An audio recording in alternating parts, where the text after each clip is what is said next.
Welcome to our tutorial on how to change the group wallpaper on WhatsApp, updated for the latest version of the app.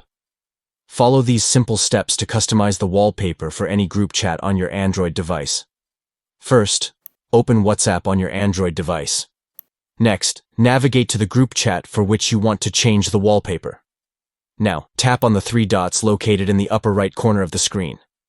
This will open a menu with various options. From the menu, select Wallpaper.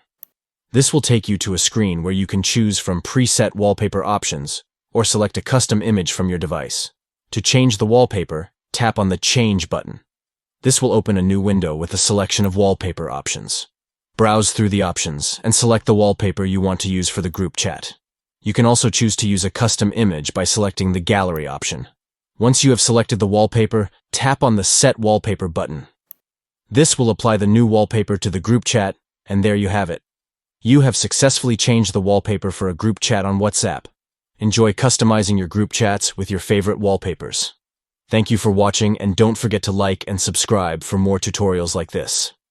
Happy chatting!